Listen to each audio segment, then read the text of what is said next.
Okay, so my countertop is dried nicely. It's all ready to go for its top coat.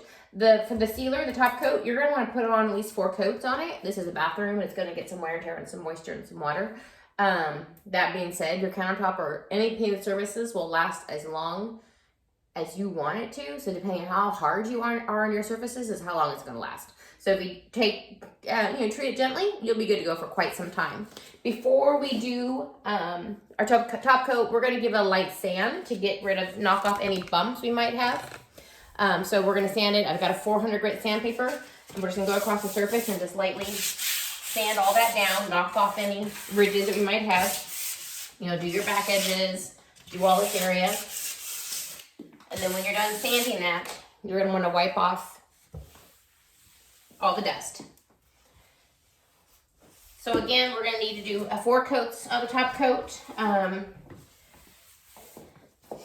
You're gonna make sure you give your top coat a good shake, stir it well. I'm using a brush, you can use a roller, I'm using a brush.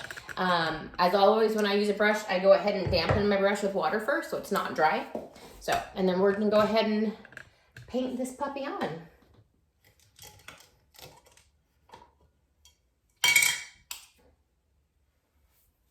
I'm applying it liberally.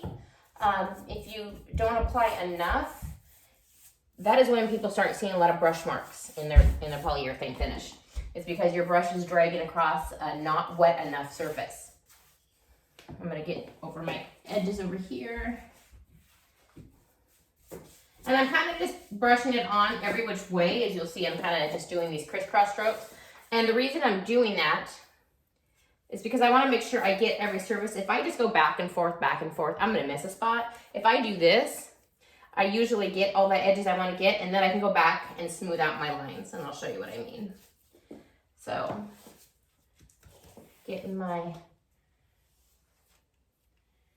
going around my sink. I want to make sure I seal that edge around the sink.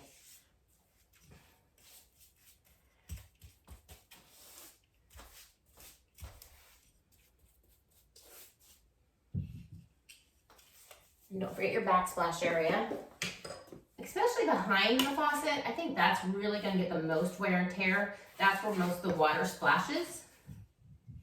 That and dribbling down this area as well. All right, so I'm going to get my edges sealed on that sink. This is a small area, so I'm not too worried about the poly drying too quickly on me, and it won't. All right, so now I'm going to smooth out my brush strokes by just going back and forth like this.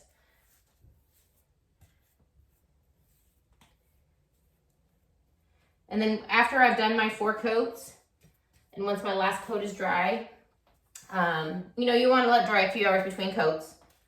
And then you might need to go back and do some more sanding if it raised up anything. Just rub over it with your hands and feel if it's bumpy or not.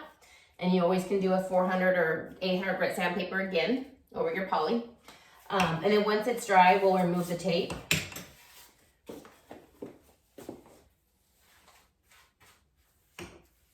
All right, and then I'm gonna do my edges.